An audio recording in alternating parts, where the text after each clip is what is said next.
Welcome to the Deep Dive.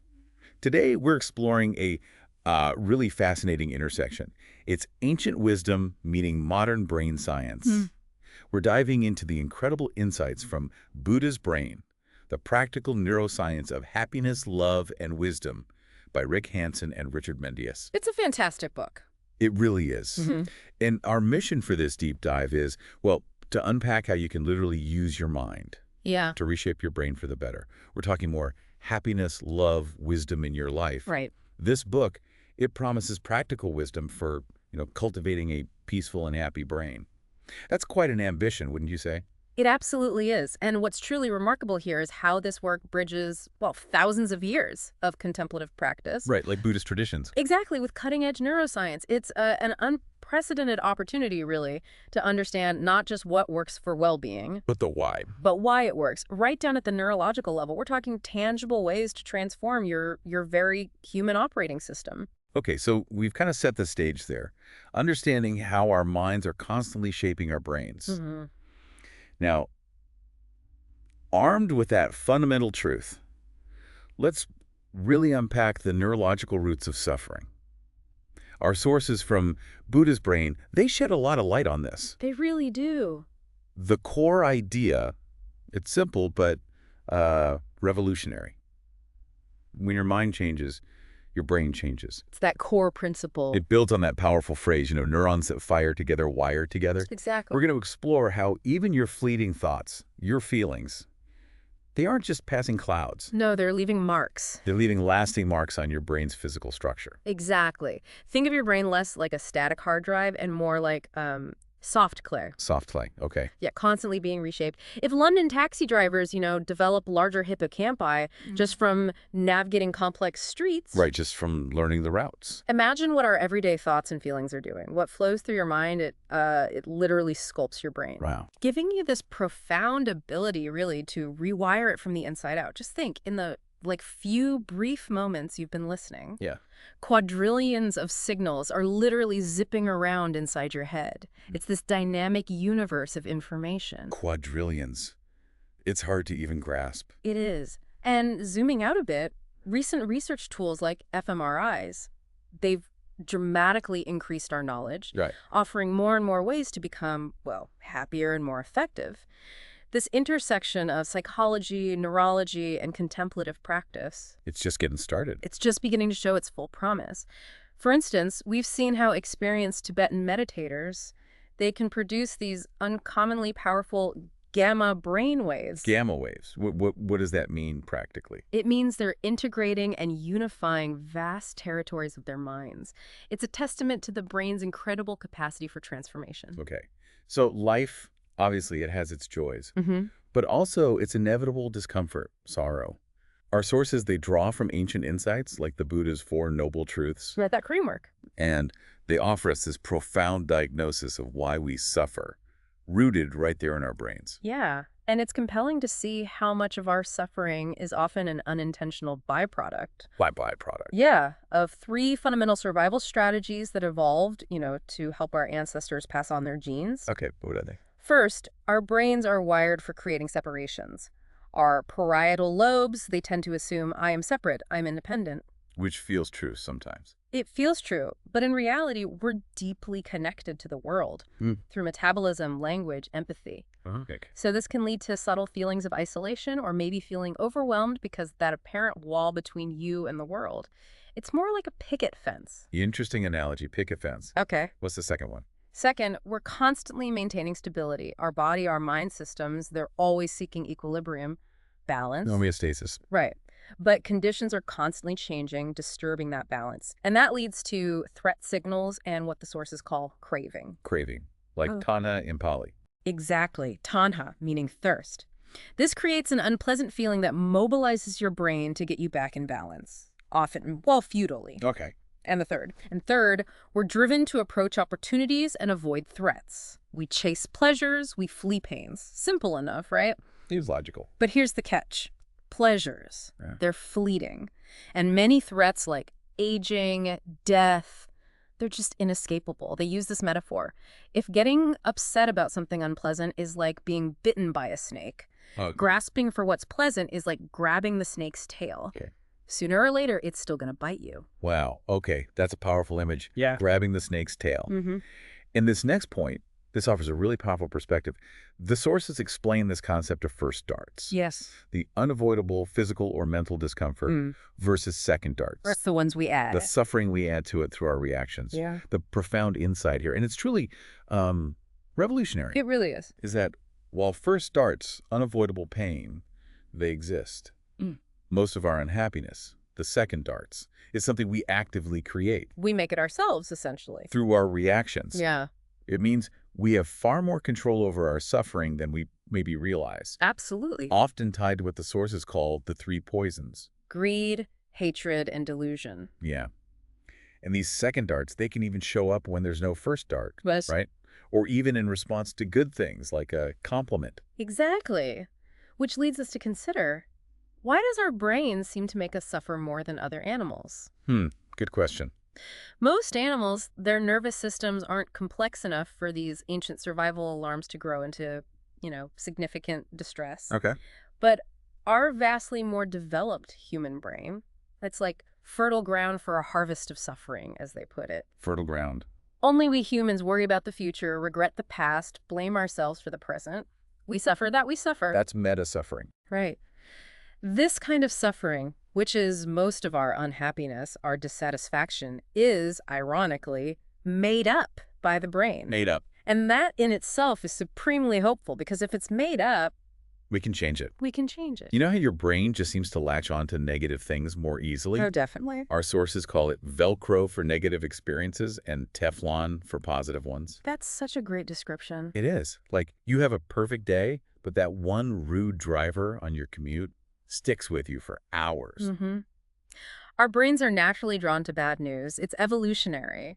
Our ancestors survived by paying attention to threats. Right, the sticks versus the carrots. Exactly. Missing out on a carrot food, mating usually meant other chances, but failing to duck a stick like a predator. Often meant death. Game over. Pretty much. So this hardwired bias makes our brains detect negative information faster, like fearful faces. Okay, It stores it with high priority, once burned, twice shy, right? makes sense. And negative events generally have more impact than positive ones. It typically takes about 5 positive interactions to overcome the effects of a single negative one in relationships. 5 to 1. Wow. Yeah, this can create this unpleasant background hum of anxiety, pessimism, unfair self-judgments. It's a real downside of our evolutionary legacy. And your brain also runs these mini-movies continuously, right? All the time. Daydreams, replaying arguments, imagining worst-case scenarios. This simulator, as they call it. Yep, the simulator, and it pulls you right out of the present moment. Where the good stuff actually happens. Exactly. And what's truly remarkable, or maybe worrying, is that this mental simulator often exaggerates pleasures and pains. Exaggerates. How so? Well, expected rewards, they often aren't as intense in reality as we imagine. And potential pains, frequently amplified or maybe not even real to begin with. Based on dodgy beliefs. Often based on beliefs that are simply untrue. This process pulls you out of the only place where true happiness or love or wisdom can reside, the present moment. And it's not just abstract, right? Suffering is deeply embodied. Oh, absolutely. Our sources break down how reactions cascade through the body via the sympathetic nervous system, the SNS, The fight or flight. and the HPA axis, hypothalamic pituitary adrenal axis, Yeah. releasing stress hormones like epinephrine and cortisol. Right. And cortisol, for example, it revs up stress reactions, it suppresses the immune system, and it can even wear down the hippocampus, which is vital for explicit memories. So it affects memory, too. Yeah, it creates this challenging combination. An oversensitized amygdala, your brain's alarm center, Okay. and a compromised hippocampus, leading to feeling upset without even knowing why sometimes. Oh, that explains a lot. The excellent news is that the parasympathetic nervous system, the PNS, The rest and digest. your rest and digest system, it can actively calm all this down. Okay, so we've seen how our brains can, well, amplify suffering. But the good news, as you mentioned, is our capacity for change, neuroplasticity. Absolutely. Now, let's pivot to some truly practical tools for actively cultivating happiness, peace. Starting with how we literally rewire our brains for positivity. Okay. Since our brain's negativity bias tilts our implicit memory, our unconscious outlook in a negative direction. That Velcro Teflon thing again? Exactly. The remedy isn't suppressing bad experiences, but actively fostering and internalizing positive ones. This is such a crucial, practical tool, a fundamental practice, really, for anyone seeking greater well-being. Okay, break it down for us. It involves 3 simple steps. First, turn positive facts into positive experiences. Actively look for good things, even small daily ones, a kid's smile, smell of coffee, a small win. The little things. The little things. Don't just notice them, truly open up to them, like savoring a delicious meal. Okay, savor it. Step 2. Second, savor the experience. Stay with it for 5, 10, even 20 seconds. Don't let your attention just skitter off. Focus. Focus on the emotions, the body sensations, make it as intense as possible. Let that feeling of being cared about, for instance, bring warmth right into your chest. Feel it physically. Got it. And Third, imagine it entering deeply. Sense the experience sinking into your mind and body, like warmth soaking into a t-shirt or a precious jewel placed in a treasure chest in your heart. Okay, take in the good, they call it. That's the essence of it. That's fascinating. So, if I'm understanding this correctly, it's not about ignoring negative memories. No, not at all. But literally, physically rewiring them by intentionally layering positive emotions over them. You got it. It's like pulling weeds and planting flowers right there at the neurological level. Pulling weeds, planting flowers, I like that. You are sifting positive feelings and views into painful, limiting states of mind, changing your brain synapse by synapse. Wow. And this leads us to a crucial point. Why does this matter so much? Yeah, why? Because your brain has lifelong neuroplasticity. This means that every time you engage in mental activity, you are literally creating new neural structure. Every single time. These small, deliberate actions, day by day, they will add up to profound, lasting changes in your well-being, your mood, even your immune system. Your immune system, too. Imagine, cultivating positive feelings can actually lead to a stronger immune system and a cardiovascular system that's less reactive to stress. It's that powerful. That's incredible. It's incredible how our bodies respond to stress, revving us up with the SNS. But what about hitting the brakes? What simple everyday actions can we take to activate that calming rest and digest system, the PNS, and truly foster inner peace? Yeah, it's truly compelling how simple physical actions can have these profound neurological effects. We can encourage PNS activation in, well, loads of ways. Like what? Give us some examples. Okay, you can simply relax your tongue, your eyes, and your jaw. Just let tension drain away from your face. Okay, simple enough. Or try diaphragm breathing. Place your hand on your stomach, breathe into it so your hand moves out and back, perpendicular to your chest, just for a minute or 2. The belly breath. The belly breath, if you have more time, progressive relaxation. Systematically focusing on relaxing different body parts, feet to head or head to feet. Okay. A big exhalation after a deep inhale. Quick way to stimulate the PNS. It's in charge of exhaling, you see. Ah, interesting. Even something as simple as touching your lips stimulates parasympathetic fibers. Really? Just touching your lips? Yep. And mindfulness of the body, bringing your attention inward to sensations like your breath or the feeling of walk, that activates parasympathetic networks. Okay. Imagery activates the right hemisphere, helps quiet that verbal chatter. Try visualizing a peaceful scene like a mountain lake. Nice. And you can even balance your heartbeat, your HRV, breathing with equal inhale with exhale, while imagining breathing through your heart, evoking pleasant emotions like gratitude. Breathing through your heart. And of course, meditation, a powerful activator of the PNS. It's shown to increase gray matter in brain regions for attention, compassion, empathy. And it helps with various medical conditions too. Lots of tools there. So our brain is hardwired to scan for threats, often excessively. The negativity bias again. It's a survival mechanism, sure, but it can lead to constant anxiety. How can we deliberately feel safer, control this tendency, create a sense of internal security? We have several powerful methods at our disposal for that. You can, as we just discussed, relax your body. Use those PNS techniques. Exactly. When your body feels safe, your brain gets the message. You can also use imagery, visualize protective figures with you, or imagine being enveloped in a bubble of light. Like a shield. Yeah. I sometimes hear Captain Kirk's voice in my mind. Shields up, Scotty. Ah, okay, shields up.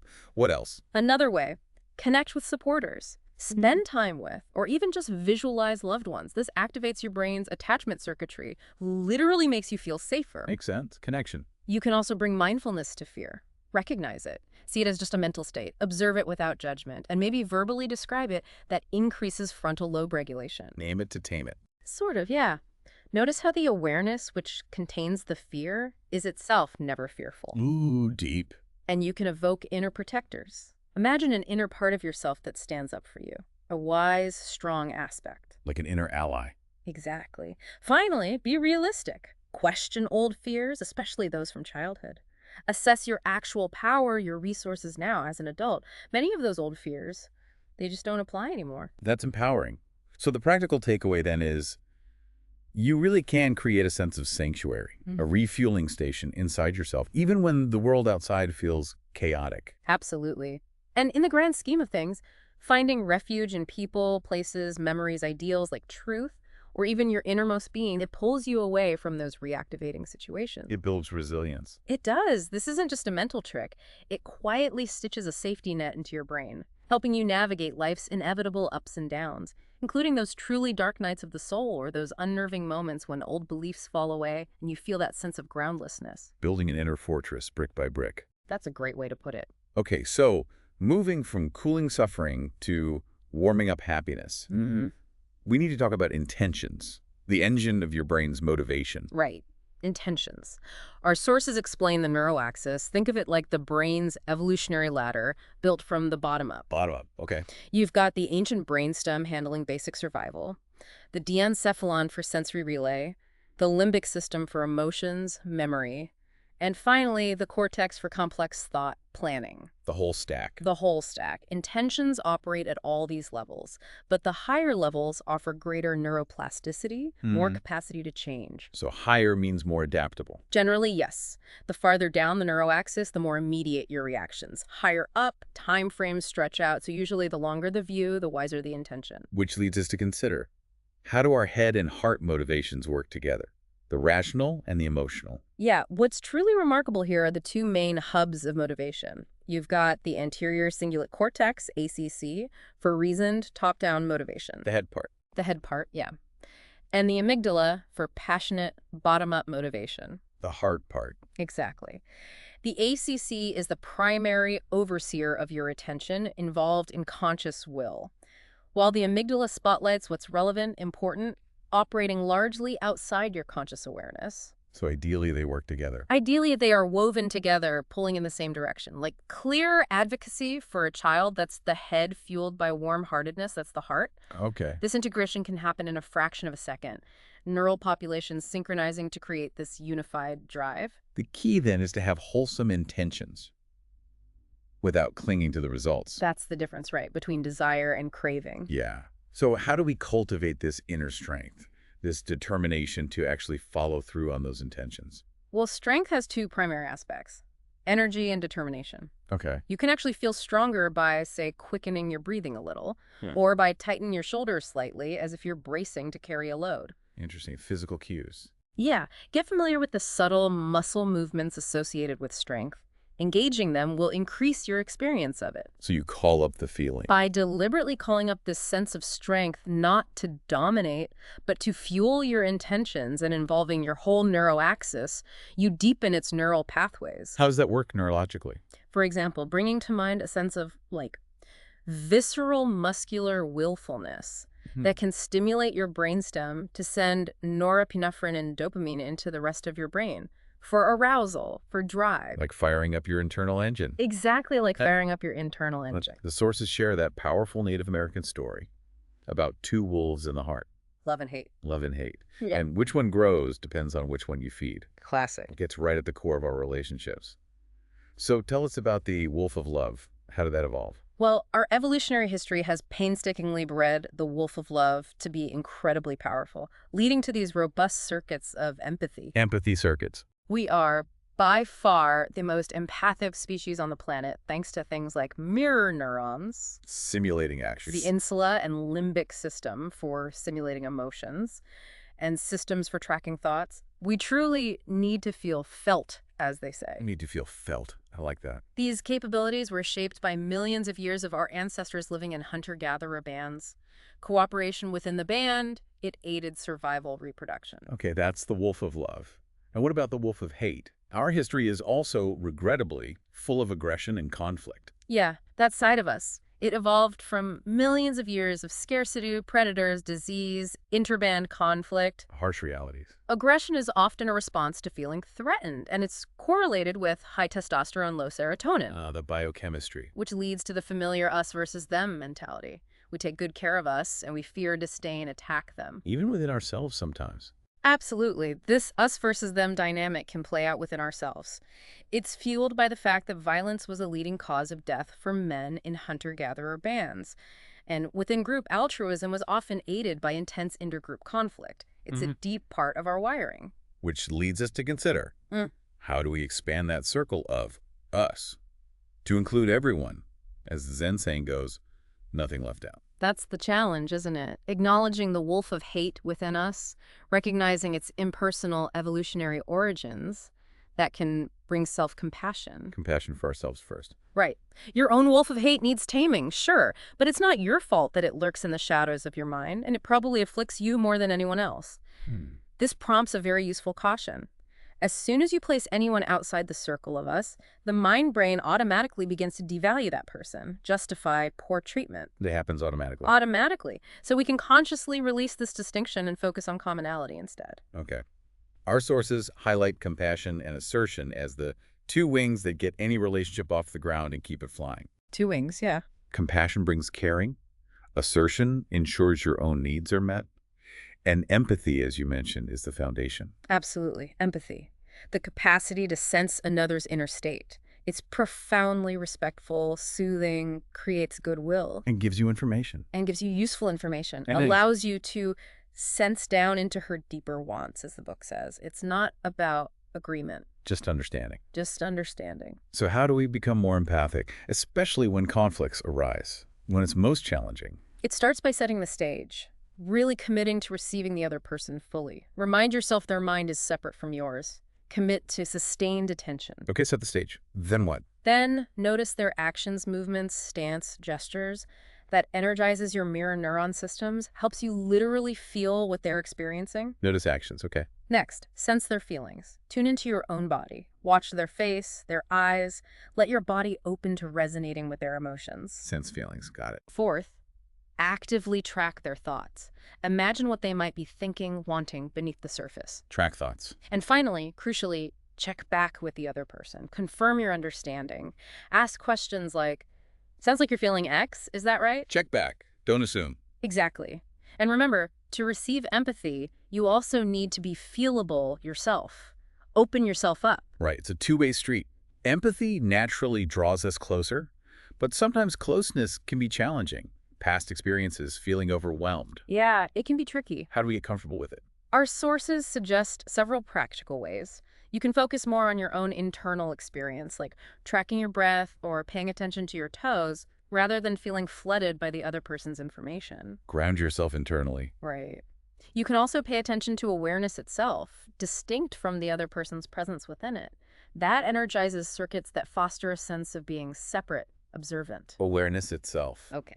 You can use imagery, like imagining yourself as a deeply rooted tree, to gain a sense of stability, healthy boundaries. The tree image, yeah. And being mindful of your inner world, that can actually help heal childhood empathy shortages, essentially giving yourself the attuned, caring attention you might have lacked. Self-parenting, in a way. In a way, yes. Okay, this is where the real magic happens, deliberately cultivating compassion. This is key.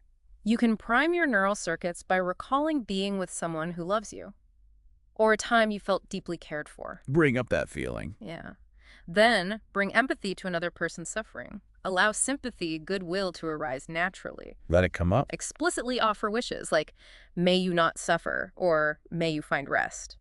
The practice involves doing this for 5 kinds of people. 5 kinds. Who are they? Benefactors, friends, neutral people, difficult people, and of course yourself. Even difficult people. Even difficult people. Good. This stimulates and strengthens the underlying neural substrates, your ACC, your insula, physically building your capacity for compassion over time. You're building the compassion muscle. Exactly. Okay. Beyond compassion, there's assertion. Speaking your truth and pursuing your aims. Our sources emphasize unilateral virtue. Living from your innate goodness, regardless of what others do. That's a powerful concept. It truly is. It means identifying your core aims in relationships, like maybe not to harm. Setting your own standard. Right. Right. It means staying within the bounds of what the sources call wise speech guidelines, saying only what is well-intended, true, beneficial, timely, and without harshness. That's a high bar. It is. Yeah. When you are unilaterally virtuous, you head directly toward your own enlightened self-interest, whether or not the other person cooperates. It dramatically increases your independence, your self-control. But paradoxically. And paradoxically, it's the best strategy for evoking good behavior from others.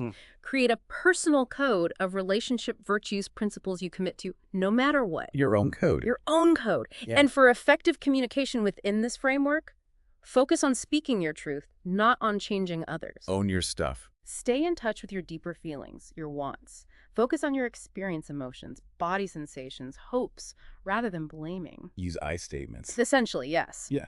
Establish facts. Focus on future agreements. Take maximum reasonable responsibility for the other person's issues, and be patient.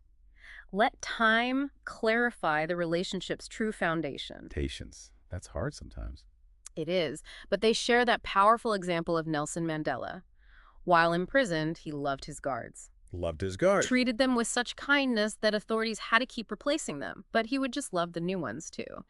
He knew he couldn't lose contact with love, no matter the external circumstances. Wow. That's unilateral virtue in action. Definitely. Okay, so if compassion is wishing for no suffering, kindness is wishing for happiness. Our sources call this loving kindness, a fearless, passionate cherishing of everyone and everything, omitting none. Beautifully put. You can deliberately establish an intention to be kind each morning. Imagine the good feelings that will naturally draw your brain toward kindness. Set the intention. And the practice involves offering those traditional wishes. May you be safe, healthy, happy, at ease, to the 5 types of people again. Benefactors, friends, neutral, difficult, self. Including yourself and difficult people. This is how you consciously feed the wolf of love within your heart. Feed the right wolf. And this is where the theory becomes really practical. How do you turn ill will into goodwill? Ah, yes. The sources share that powerful story, the gorilla and the man in the hole. Potent metaphor. It provides this metaphor about karma, avoiding second darts of ill will.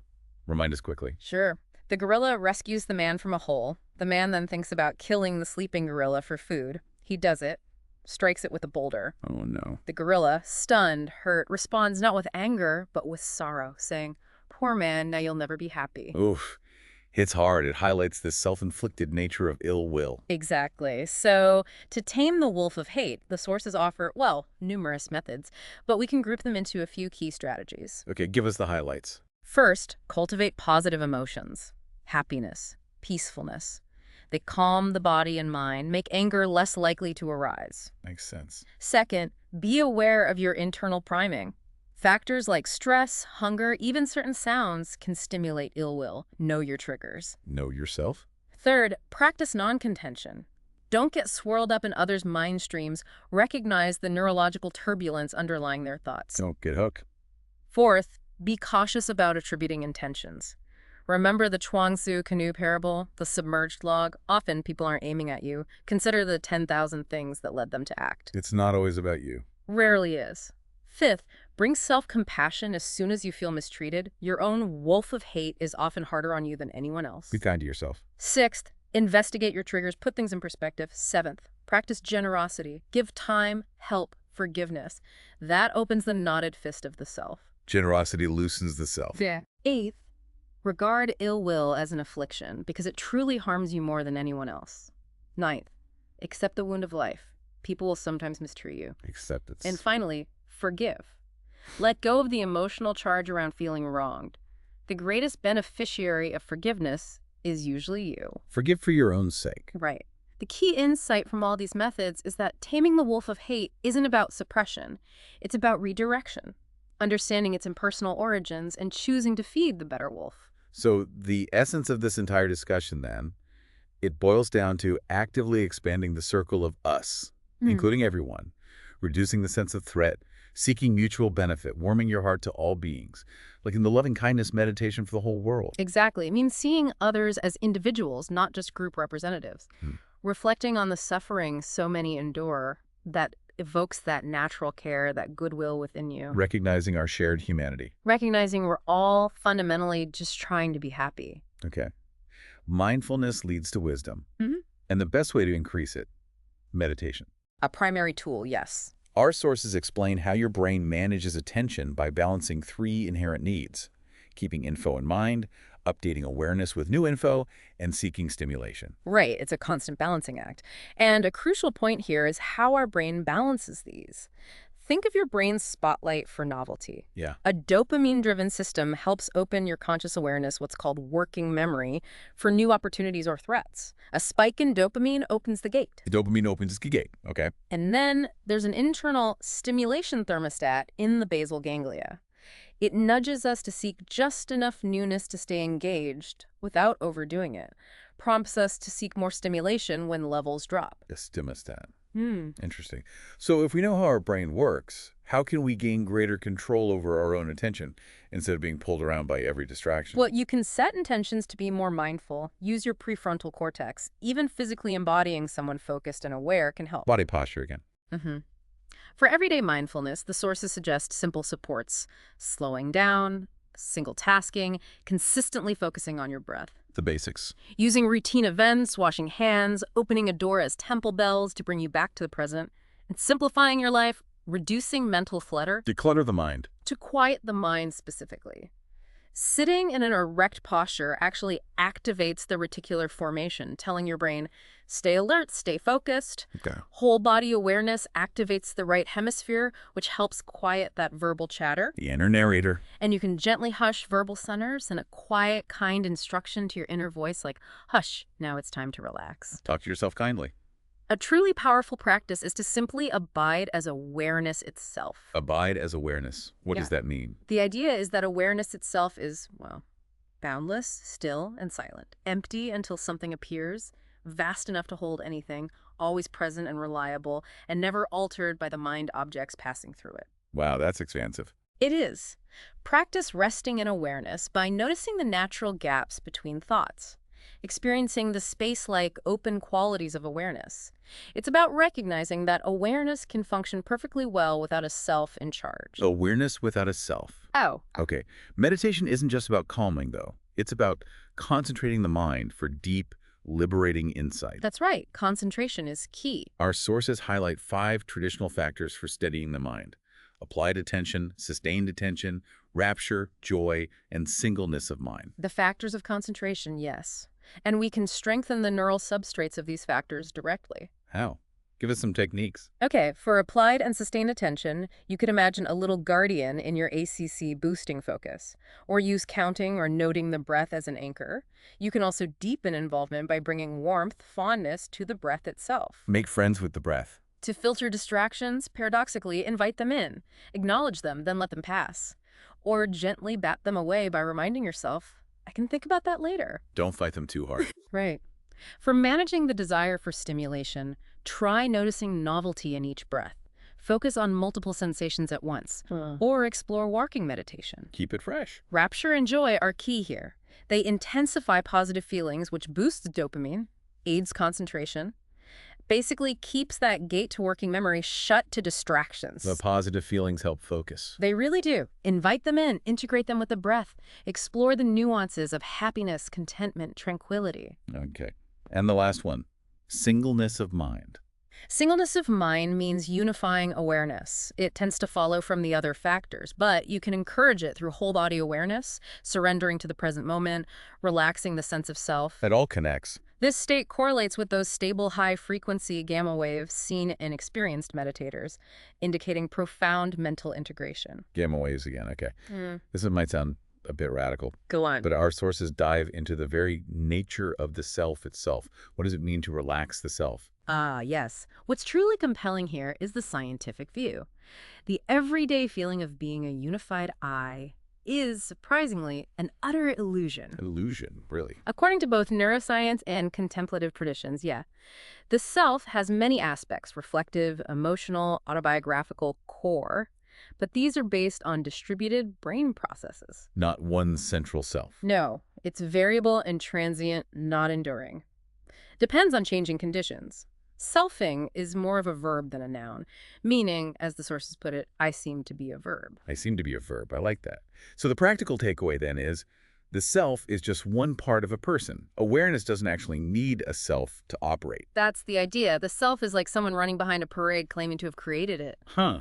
But if it's an illusion, why do we even have it? What's the point? Well, our sources state that an apparent self does have its uses for social survival. It's a convenient way to distinguish individuals, provides continuity, adds commitment in relationships. Useful for hunter-gatherer bands. Definitely helped our ancestors. But the point isn't to demean or suppress it, it's simply to see through it and encourage it to relax, to dissipate like morning fog. Let it dissolve. What's left behind, the sources say, is open-hearted spaciousness, wisdom, values, and a soft, sweet joy. Sounds nice. Ah! So what are some practical methods for relaxing the self? Okay, consider these. Mindfulness of self. Observe selfing as just another mind object, not something you are. Don't identify with it. Watch the selfing process. Generosity. The sources put it beautifully. Self is like a knotted fist. When you open the hand to give, there's no more fist, no more self. Giving time, help, forgiveness, it naturally loosens that grip. Generosity dissolves the fist. Healthy humility. This isn't about being a doormat. It's about being natural, unassuming. It's actually a very peaceful state. Not puffing yourself up. Exactly. Being good to yourself. If you feel that hole in your heart from not feeling cherished, actively take in the good, brick by brick. Recognize you deserve love without needing to be special. Fill your own cup. And finally, relax about what others think. A reputation carrying evolved for small hunter-gatherer bands. But now, you don't need to be special to be loved. Consciously renounce seeking approval. Let go of needing approval. Easier said than done. It takes practice, for sure. This leads to a truly profound realization. Your mind and the world are intimately joined together. That's an expansive thought. It is. Reflect on the vast network of causes that sustain you, from the food you eat to the distant galaxies. Everything is connected. See yourself simply as an animal, utterly dependent on nature. This includes embracing the ultimate frame, the allness, the totality that is everything. The totality. When individual things feel groundless, the totality feels safe, comforting. The sources offer this beautiful image. You are walking on the sky because you're sky. Wow, walking on the sky because you're sky. Okay. Yeah. This leads us to consider, how does this profound idea apply to our everyday ethics, our actions in the world? Right. The idea of never killing for your own convenience, illustrated by that story of the meditator who changed his practice to avoid washing away ants when cleaning a latrine. Ah, yes, the ants. It powerfully cultivates kinship with all life. It's about treating the world as an extension of yourself, being a part expressing the whole. A part expressing the whole. It's perfectly all right to wish yourself well, to thrive according to your nature with your human brain, going as far as you can down the path of happiness, love, and wisdom, while holding this profound connection to all life. Okay. Beyond the mental interventions, our deep dive also included some really practical advice on physical interventions, particularly nutrition. Yes, how nutrition can profoundly support brain function. It's compelling to see how small, thoughtful changes in diet can produce significant benefits for your brain. Absolutely. For diet basics, aim for lots of protein and vegetables. Truly make half your plate vibrant vegetables of all kinds. Half the plate veggies. Berries, for example, are especially good for brain health. Also, minimize refined sugar and flour. High blood sugar really wears on the hippocampus, your brain's memory center. Avoid the sugar crashes. And be aware of potential food allergens. Chronic inflammation from sensitivities like milk, gluten, soy. It's an enemy of the brain, as they say. Inflammation is bad news. You can try eliminating suspected problematic foods for a week or two. See if you feel better. Okay. What about supplements? When it comes to fundamental supplements for your brain, a good multivitamin, multimineral acts as your insurance policy. Cover the bases. Pay particular attention to B vitamins, B12, B6, folic acid, crucial for neurotransmitter production, overall cognitive health. Deficiencies can be risk factors for cognitive decline, depression. B vitamins are key. Omega-3 fatty acids, particularly DHA and EPA from fish oil. Yeah. Or flax algae for vegetarians. They're vital. Omega-3 is right. They promote neuronal growth, elevate mood, can even slow dementia. Aim for at least 500 milligrams of DHA daily. 500 milligrams DHA. Yeah. Good. And vitamin E as gamma-tocopherol, key antioxidant for brain cell membranes. Most supplements contain alpha-tocopherol, but gamma-tocopherol is often more beneficial. Gamma, not just alpha. Okay. And for targeted nutritional support for specific neurotransmitters, like acetylcholine vital for memory, attention, you might consider choline-rich foods, egg yolks, beef, dairy fats. There are also specific supplements like phosphatidylserine, PS, aids memory, acetyl L-carnitine, helpful for memory problems, and huperzine A, which enhances memory and attention by slowing acetylcholine breakdown. Lots of options there. But a quick word of caution, always start with small dosages. Try one supplement at a time, discontinue if you get negative side effects, and always consult a doctor, especially if you're on any psychotropic medication. Good advice. Safety first.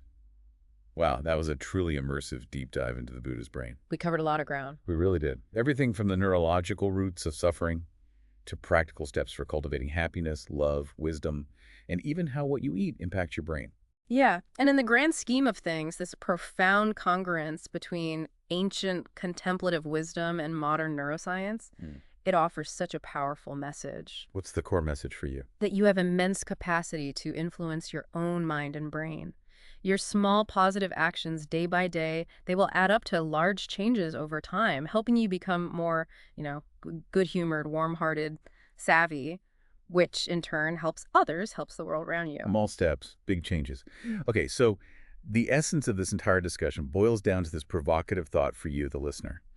If your brain is constantly changing based on what flows through your mind, what tiny deliberate sifting of positive experience or hushing of verbal chatter will you choose to practice today to literally rewire your brain for a better future? Something to ponder. Definitely something to ponder. Thank you for joining us on this deep dive. Until next time, keep exploring, keep learning. And keep transforming your brain for the better.